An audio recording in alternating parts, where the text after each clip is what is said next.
പലതരം വെള്ളക്കെട്ടുകൾ കാണും. എന്നാൽ ഇന്ന് കാണിക്കുന്ന ഒരു വെറൈറ്റി വെള്ളക്കെട്ടാണ്. ഇതാണ് നമ്മളുടെ വീട്. ഇത് ഊറ്റുറവയാണ്. ഊറ്റുറവ ഭൂമിക്കടിയിൽ നിന്ന് വരുന്ന വെള്ളമാണ്. പെയ്ത്ത് വെള്ളം പോലെ വരുന്നതല്ല, ഭൂമിക്കടിയിൽ നിന്ന്. ഈ വീട് നിൽക്കുന്നതിൻ്റെ തൊട്ട് താഴെ പണ്ടൊരു വലിയ കുഴിയായിരുന്നു. കുഴി എന്ന് പറഞ്ഞാൽ കുളം. ആ കുളം നിറഞ്ഞാണ് കണ്ടോ ഈ വീടിൻ്റെ ഭിത്തിയുടെ ഇടവഴിയിൽ നിന്ന്, അടിത്തറ ഇട്ടതിൻ്റെ ഇടവഴിയിൽ നിന്ന് വെള്ളം ലീക്കായി വരുന്നുണ്ടോ? കണ്ടോ? ഏതു സമയവും ഈ വീട് താഴോട്ട് ഇടിഞ്ഞു പോകാനുള്ള ചാൻസ് തീരെ കുറവാണ്.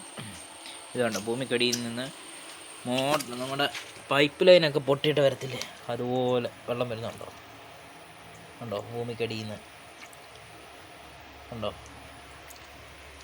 എന്നിട്ട് ആ പറമ്പിക്കൂടെ എല്ലാം ഊറ്റുറവുകൾ പൊക്കോണ്ടിരിക്കുകയാണ്. ഇതാണ് കിണർ. കിണറെന്ന് പറയുന്ന ഈ ഭൂമിയുടെ നിരപ്പ് കണ്ടോ? ഈ ഭൂമിയുടെ നിരപ്പിൽ കിണറ്റിൽ വെള്ളമുണ്ട്. നോക്കിയോ, കണ്ടോ? നമുക്ക് ഇവിടുന്ന് തന്നെ ഇങ്ങനെ കൈയിട്ട് എടുക്കാം. കണ്ടോ? അതുപോലെ കിണറ്റിൽ വെള്ളമുണ്ട്. ചൂടുകാലമാണെങ്കിൽ ഈ കിണർ വറ്റി വരണ്ട് നാശമാവും. ഇതാണ് ഇവിടുത്തെ വെള്ളത്തിൻ്റെ അവസ്ഥ. ഇതുകൊണ്ട് ഇവിടെ വെള്ളക്കെട്ടാണ്. കാരണം ഇവിടെ എല്ലാം പണ്ട് താഴ്ന്ന പ്രദേശങ്ങളായിരുന്നു. ആ ഭാഗത്തായിട്ട് പണ്ടൊരു കിണറും ഉണ്ടായിരുന്നു. ഉണ്ടോ? കഴിഞ്ഞ മഴയത്ത് വാഴയെല്ലാം പെടന്നു പോയി. ഇതൊരു കറിവേപ്പിലയായിരുന്നു, ഭാഗ്യത്തിനത് പെടന്നില്ല. ഇതാണ് ഇവിടുത്തെ അവസ്ഥ.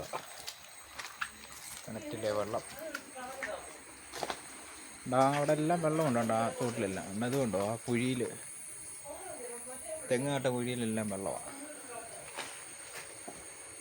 ഇതാണ് നമ്മുടെ വീടിൻ്റെ അവസ്ഥയെന്ന് പറയുന്നത്.